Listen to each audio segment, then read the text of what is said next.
Recibe un saludo de paz, gozo y amor en el nombre de Jesús. Rocío Sosa te saluda en esta hora y quédate con nosotros porque estamos en esta temporada hablando de espiritualidad cristiana. Todo ese conjunto de prácticas piadosas que nosotros debemos adoptar en nuestra vida diaria para poder crear, fortalecer esa relación personal con Jesús nuestro Señor.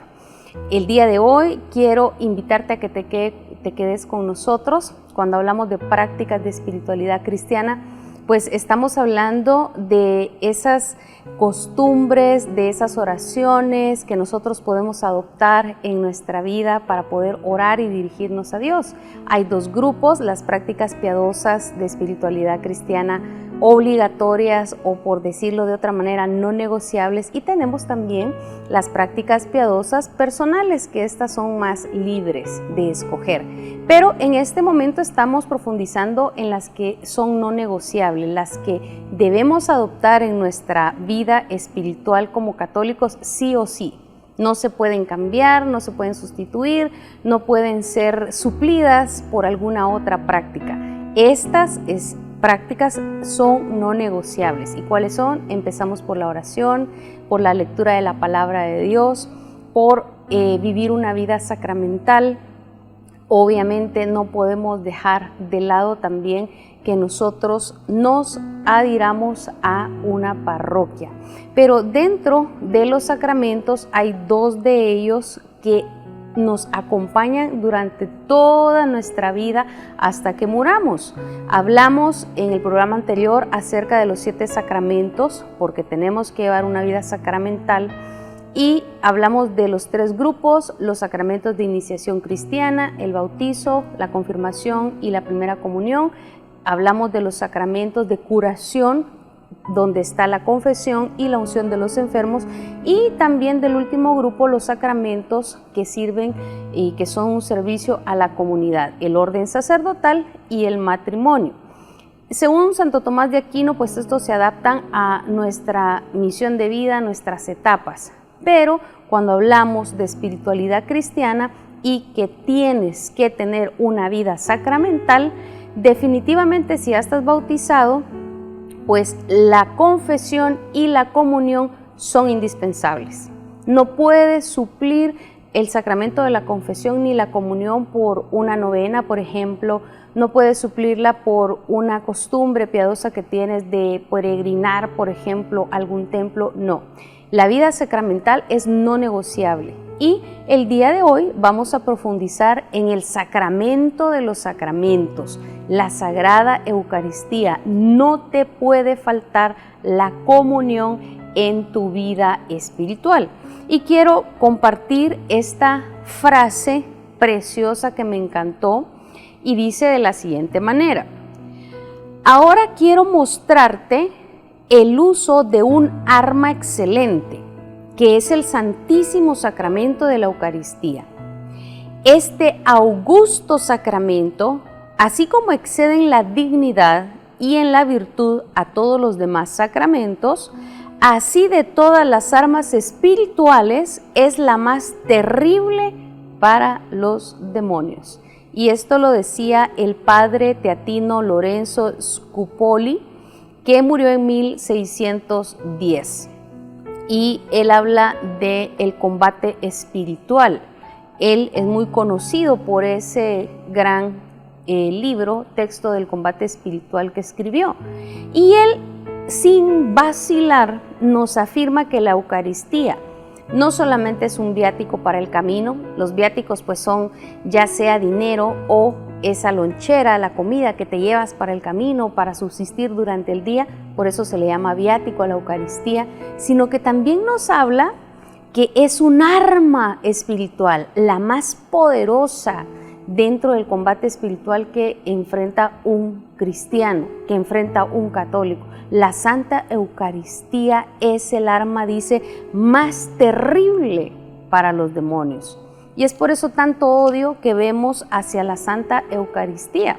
No es ahora un secreto ver el odio hacia la Sagrada Eucaristía, no solamente por ateos, sino también por personas que practican el ocultismo, porque pues quieren también poder a través de la brujería, del satanismo, etc. ¿Por qué? Porque dice este padre, es el arma más terrible para ellos. Por eso Jesús Eucaristía está ahí expuesto para que nosotros nos acerquemos. Quiero leerte algo importante que nos dice en el numeral 1322 del Catecismo de la Iglesia. La Sagrada Eucaristía culmina la iniciación cristiana. Los que han sido elevados a la dignidad del sacerdocio real por el bautismo y configurados más profundamente con Cristo por la confirmación, participan por medio de la Eucaristía con toda la comunidad en el sacrificio mismo del amor. Es el culmen. La Eucaristía es el sacramento donde todo gira alrededor. Así como nosotros en nuestro sistema solar, con todos los planetas que estamos dentro de este sistema, giramos alrededor del Sol. Nuestra vida terrena aquí depende de esa energía que recibimos del Sol, por eso los ciclos, las estaciones para sembrar, para cosechar, etc. Pues también aquí nos enseña la Iglesia, por toda la experiencia de todos los santos, por supuesto, la Eucaristía es ese sol donde giran alrededor, dice, el resto de sacramentos, de sacramentales, de devociones piadosas, de novenas, de todo lo que nosotros podamos incluir dentro de nuestras prácticas piadosas. La Eucaristía es el centro, es ese sol que brilla, como dice Apocalipsis, el rostro de Dios brillaba como 7 soles juntos. Él es el centro. ¿Pero por qué? ¿Por qué la Eucaristía es el centro de nuestra fe? Es ahí donde converge todo. ¿Por qué? Bueno, porque es el Cordero de Dios que quita el pecado del mundo. Porque esa hostia consagrada es el Cordero de Dios que fue crucificado, que fue ofrecido, que derramó su sangre para salvar al género entero. Para salvar a todos desde Adán hasta el último de los santos que todavía faltan por nacer. Y por eso me encanta lo que Jesús, cuando empieza a revelar que Él es el pan de vida, quiero leer en esta hora San Juan capítulo número 6, del versículo 35 en adelante. Si tú tienes tiempo, lee todo el capítulo 6 y el 7 de San Juan. Es precioso como Él nos habla y se llama a sí mismo el pan del cielo, el pan que da vida. Y dice así, y Jesús les dijo, yo soy el pan que da vida. El que viene a mí nunca tendrá hambre y el que cree en mí nunca tendrá sed. Versículo 40. Porque la voluntad de mi Padre es que todos los que miran al Hijo de Dios y creen en Él tengan vida eterna, y yo los resucitaré en el último día.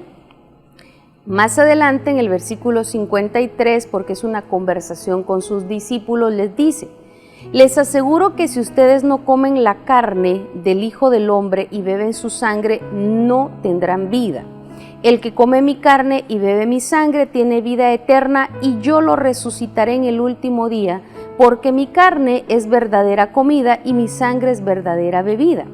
El que come mi carne y bebe mi sangre vive unido a mí y yo vivo unido a Él.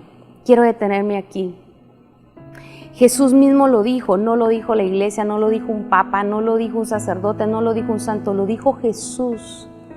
El que come mi carne y bebe mi sangre vive unido a mí. Y presta atención a esto, la Eucaristía no es un invento de la Iglesia Católica, que de hecho somos la iglesia que Jesucristo fundó, no lo fundó un emperador romano como se entra en debate con hermanos protestantes, pero ese es otro tema. Somos la iglesia que Jesucristo fundó y Él dice, si ustedes comen mi cuerpo y mi sangre, vivirán unidos a mí. Me encanta ese versículo porque dice, el que come mi carne y bebe mi sangre vive unido a mí y yo vivo unido a Él. El Padre que me ha enviado tiene vida y yo vivo por Él, y de la misma manera el que se alimenta de mí vivirá por mí. Hablo del pan que ha bajado del cielo. Este pan no es como el maná que comieron los antepasados de ustedes, que a pesar de haberlo comido murieron. El que come de este pan vivirá para siempre. Palabra del Señor, gloria y honor a ti, Señor Jesús. Continúa Jesús con esto, pero dice que a partir de ese momento muchísimos lo dejaron de seguir porque dijeron, esto es demasiado para nosotros. Él quiere que nos comamos su cuerpo y su sangre. Y luego le pregunta a los apóstoles, ¿ustedes también se quieren ir? Y Jesús le dice, Señor, ¿a quién podemos ir? Solo tú tienes palabras de vida eterna. ¿Y a qué voy con esto? Para acercarte al sacramento de la Eucaristía, tú tienes que hacerte como niño y ser humilde. Tú y yo no entendemos a profundidad ese misterio de cómo el poder de Dios y el Espíritu Santo, cuando el sacerdote pide que el Espíritu Santo transforme esa hostia y ese vino en el cuerpo y la sangre de Jesús, Él desciende y lo transforma, lo cambia completamente en su cuerpo y su sangre para que esto se haga realidad. Jesús no pudo haber dicho estas palabras si no iba a cumplirlas. Porque dice 1 Samuel 15:29, Dios no es hombre que miente ni se arrepiente, sino que lo que promete lo cumple. ¿Cómo iba Jesús a cumplir esta palabra que todos tenían que comer su cuerpo y su sangre? ¿Cómo lo iba a hacer si Él ya iba a partir para el cielo? Pues bien, es ahí donde Él instituye la Sagrada Eucaristía. Es ahí donde Él instituye este sacramento, porque iba a dejar este milagro de amor permanentemente hasta que Él regrese. Y ahora nos vamos al Evangelio de San Lucas, porque la emoción que Jesús tenía al instituir la Eucaristía no se opacó por la pasión que Él tenía que pasar. Él en Getsemaní lloró, sufrió, ahí mismo se decidió si Él decía sí o no, pero quiero que escuches estos versículos. Después de escuchar a San Juan, que Jesús promete que Él mismo nos iba a alimentar con su cuerpo y su sangre para que tuviéramos vida y estuviéramos unidos a Él. ¿Cómo lo iba a hacer? A través de la institución de la Sagrada Eucaristía. Y dice San Lucas capítulo número 22, del versículo 7 en adelante, cuando Jesús envía a los apóstoles a preparar todas las cosas para la última cena de Pascua. Entonces, quiero leer del versículo número 14 en adelante. Cuando llegó la hora, Jesús y los apóstoles se sentaron a la mesa y Jesús les dijo, ¿cuánto he querido celebrar con ustedes esta cena de Pascua antes de mi muerte? Porque les digo que no la celebraré de nuevo hasta que se cumpla en el reino de Dios. Entonces tomó en sus manos una copa y habiendo dado gracias a Dios dijo, tomen esto y repártanlo entre ustedes, porque les digo que no volveré a beber del producto de la vid hasta que venga el reino de Dios. Después tomó el pan en sus manos y habiendo dado gracias a Dios, lo partió y se lo dio a ellos diciendo, esto es mi cuerpo entregado a muerte en favor de ustedes, hagan esto en memoria de mí. Lo mismo hizo con la copa después de la cena diciendo, esta copa es la nueva alianza confirmada con mi sangre, la cual es derramada en favor de ustedes.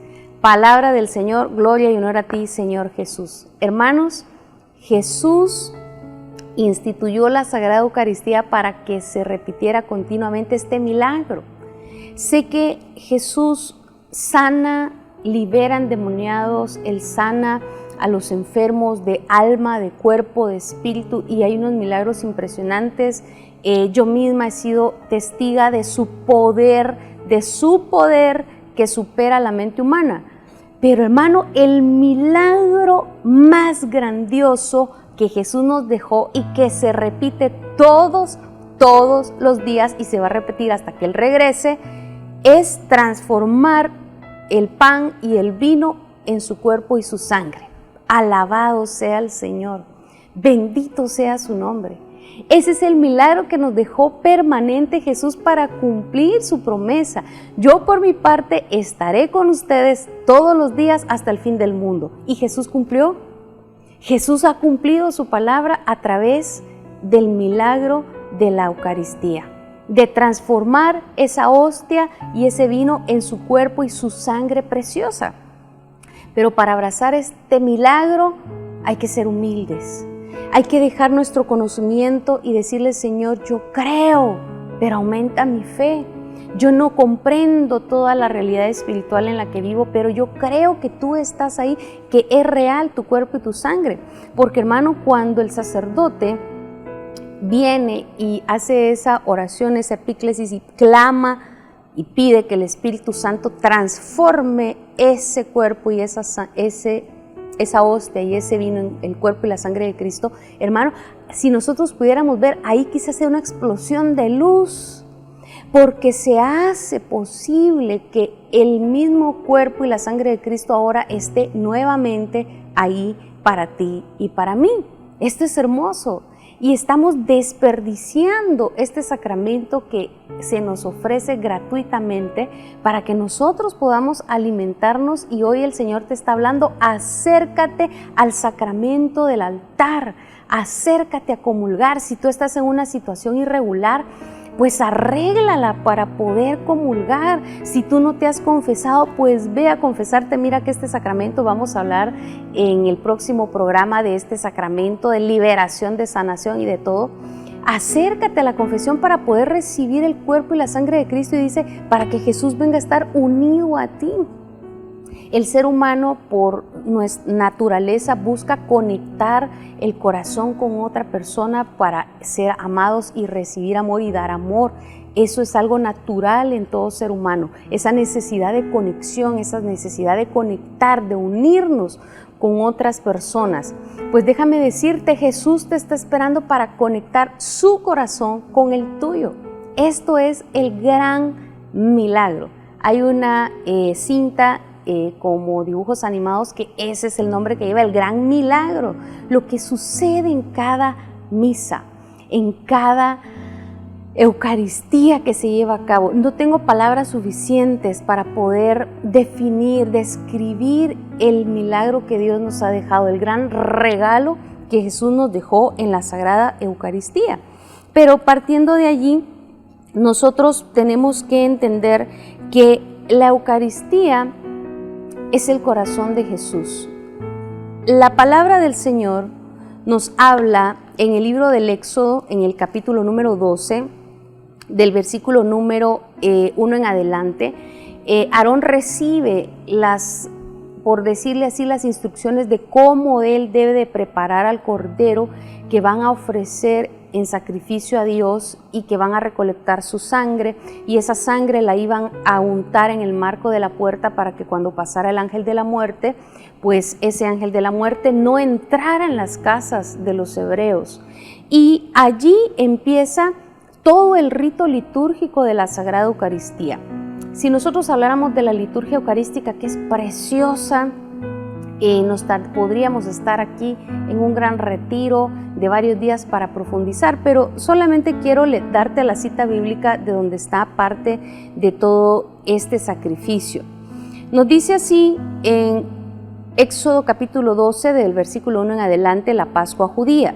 Versículo 7 me voy a adelantar. Tomarán la sangre del animal y la untarán por todo el marco de la puerta de la casa donde coman el animal. Esa noche comerán la carne asada al fuego, con hierbas amargas y pan sin levadura. No coman nada, ni un solo pedazo crudo o hervido. Todo el animal, lo mismo, la cabeza, las patas y las entrañas, tiene que ser asadas al fuego y no deben dejar nada para el siguiente día. Versículo 13. La sangre les servirá para que ustedes señalen las casas donde se encuentren. Y así cuando yo hiera de muerte a los egipcios, ninguno de ustedes morirá, pues veré la sangre y pasaré de largo. Este es un día que ustedes deben recordar y celebrar con gran fiesta en honor del Señor. Lo celebrarán como una ley permanentemente que pasará de padres a hijos. Palabra de Dios, te alabamos, Señor. Es una orden que se celebre permanentemente, por eso todos los años nosotros celebramos la Pascua, el tiempo de Semana Santa, recordando el sacrificio que Jesús hizo para redimir al mundo entero. No son inventos de la Iglesia Católica, es una orden que el Señor dejó y dejó especificado cómo se debía de hacer. Hay varias citas bíblicas, pero me encanta en Levítico capítulo 7 del versículo 1 en adelante. Los sacrificios por la culpa son una cosa santísima. Por eso es que es el Santísimo, si es el sacrificio por nuestra culpa. el corazón de Jesús ahí ofrecido al Padre por nosotros, y por eso dice, el sacrificio por la culpa son una cosa santísima. Estas son las instrucciones en cuanto a ellos. El animal ofrecido por la culpa deberá ser degollado en el lugar donde se matan los animales que se ofrecen para ser quemados, y con su sangre se deberá rociar los costados del altar. Me detengo ahí porque él está hablando de que es una cosa santísima y que lo esencial del sacrificio es el derramamiento de la sangre. Es el derramamiento, la sangre la que importa en el sacrificio. ¿Por qué razón? Bueno, Levítico capítulo 17, versículo número 11 en adelante nos dice: porque todo ser vive por la sangre que está en él, y yo se las he dado a ustedes en el altar para que por medio de ella puedan ustedes pagar el rescate por su vida, pues es la sangre la que paga el rescate por la vida. Palabra de Dios, te alabamos, Señor. La sangre en el altar, ese cuerpo y sangre de Jesús se ofrece. Dios te permite que tú se lo ofrezcas ahí junto con el sacerdote por tu rescate, por ti mismo. Es una cosa santísima y el Señor nos lo ha dado gratis. Dime a quién le han cobrado las hostias consagradas que he recibido, ¿no? Y es más, aunque hubiera un precio, no habría un precio en el mundo ni todas las riquezas del mundo que pudiéramos ofrecer para pagar el valor que tiene la Sagrada Eucaristía. Es algo tan precioso. La palabra precioso quiere decir que es algo tan valioso que no se le puede poner un valor material. Y la Eucaristía es algo santísimo, tan valioso que no podríamos pagarlo con todas las riquezas del mundo. Y sin embargo Jesús la dejó accesible para ti y para mí, para podernos alimentar.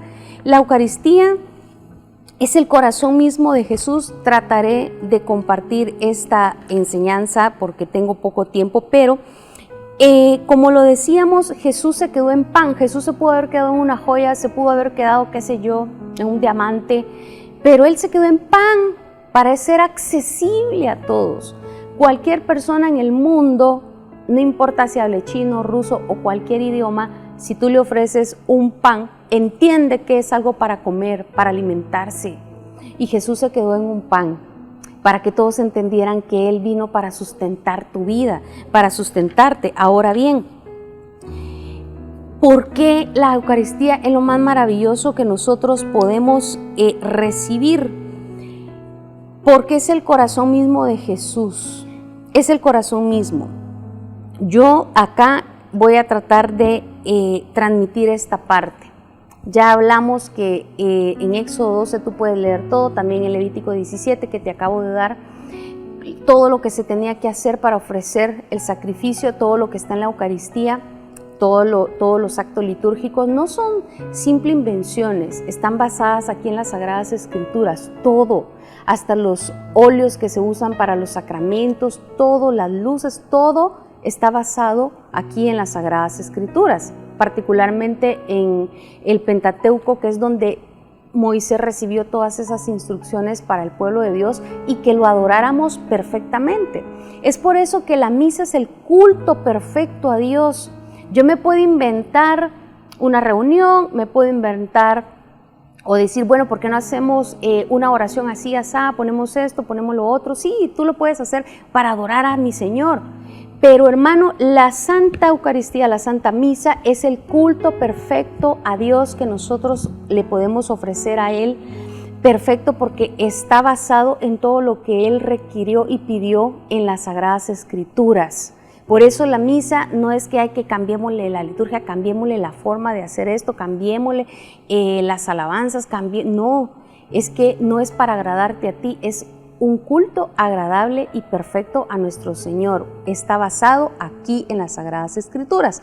Pero ahora bien, teniendo esto en cuenta, dice en Génesis 14, 17 que el primero que ofreció pan fue Melquisedec, porque podemos decir, bueno, pero pedían que fuera un cordero macho de 1 año sin defecto para degollarlo y recolectar la sangre. Y quiero que pongas atención porque en el tiempo de Jesús y durante todo, desde el Éxodo, lo que se hacía era que se seleccionaban a los corderitos, se purificaban, etcétera, y habían varios sacerdotes. Recuerda, toda la tribu de Leví, los levitas eran los destinados a esto. Agarraban al corderito, le degollaban el cuello y ya había otro sacerdote con un copón recolectando toda la sangre de ese corderito. Entonces ese sacerdote llevaba el copón con la sangre, oraba por la familia que había llevado ese cordero para el perdón de sus pecados y rociaba, echaba toda la sangre en el altar para ofrecérsela al Señor. Imagínate cómo era el tiempo de Pascua judía, debe haber sido impresionante ver tanta sangre y tantos animalitos degollados y tanta sangre ahí en el altar. Pero por eso dice, Jesús vino una vez y para siempre, y por eso el altar es sagrado. No es porque se lo inventó un papa, sino porque el Señor así lo requería. Pero, ¿qué pasa si era un cordero y no pan? Pues bien, nos dice en Génesis 14:17 que Melquisedec fue el primer sacerdote que ofreció pan y vino por Abraham. Ahora bien, hay una ley mosaica en el Levítico capítulo 5, versículo 7, pon atención por favor, Levítico 5, versículo 7 en adelante, que se permitía ofrecer harina. Y mira qué hermoso, Dios es siendo tan majestuoso, es tan sencillo y a veces nosotros somos tan prepotentes, tan soberbios, tan arrogantes y no somos nada, que si una persona no tenía para comprar un cordero porque se ponían carísimos, me imagino todo el negocio, y no tenía, entonces podía comprar un par de tórtolas o 2 pichones para que siempre se ofreciera sangre y un animalito.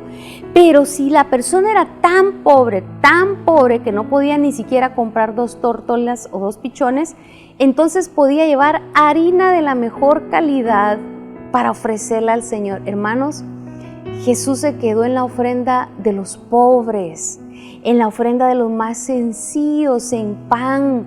Allí se quedó Jesús. Pero ¿cuál es la riqueza más grande de esto, hermanos? Que la Santa Eucaristía, esa hostia consagrada, esa hostia preciosa, es el corazón mismo de Jesús. Vuelvo a repetir, el tiempo se me agota y no tendría el tiempo para compartir tanto.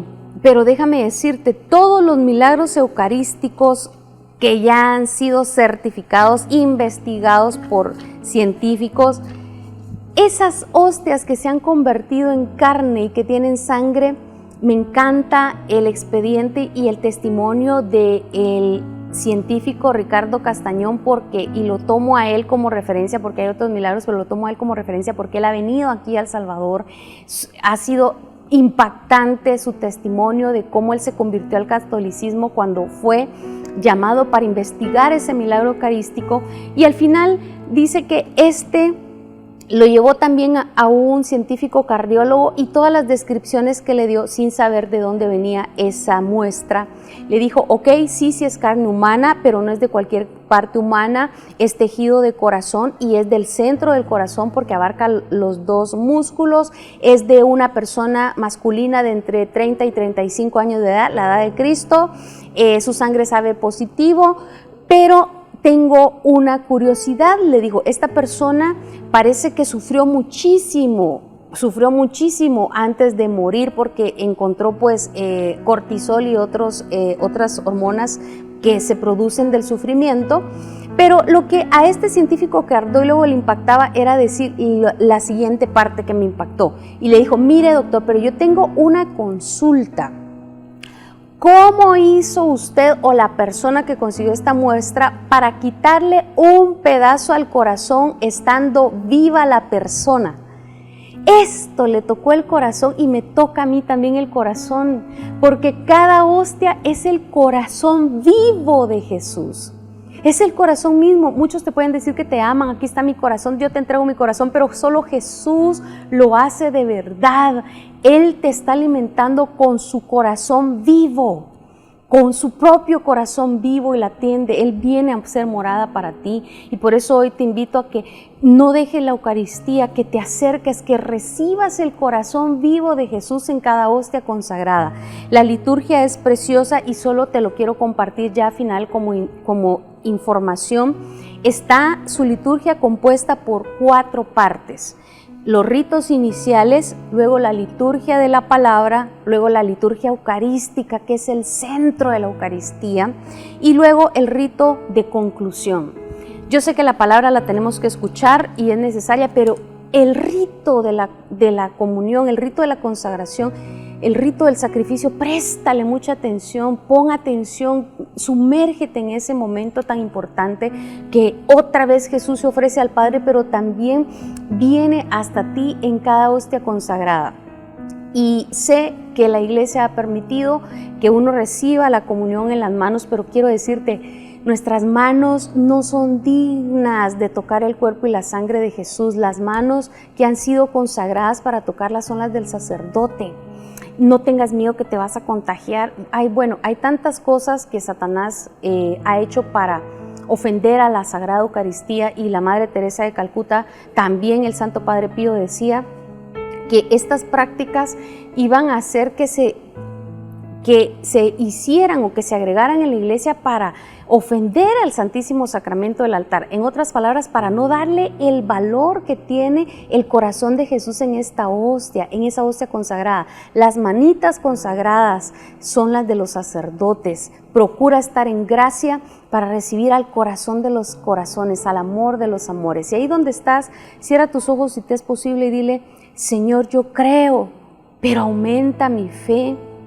Tú has cumplido tu palabra de quedarte con nosotros todos los días hasta el fin del mundo, y es en la hostia consagrada. Tú, Señor, instituiste el orden sacerdotal para hacernos posible el cuerpo y la sangre todos los días en el altar. Por eso, dame la gracia de poderte amar, que se me revele tu corazón vivo en cada hostia consagrada para amarte y recibirte en cada hostia consagrada. Señor, te rogamos por todos los sacerdotes para que los guardes en tu corazón, porque ellos son los que nos atraen, los que hacen posible que la Eucaristía, la confesión y todos los sacramentos vengan hasta nosotros que somos tu iglesia. Te rogamos por ellos, danos sacerdotes, Señor, conforme a tu corazón. Te lo pedimos por María Santísima y San José. Amén y amén. En el nombre del Padre, del Hijo y del Espíritu Santo. Amén. Que la paz de Jesús esté contigo y, por supuesto, te vemos en el siguiente programa para el sacramento de la confesión. Dios te bendice.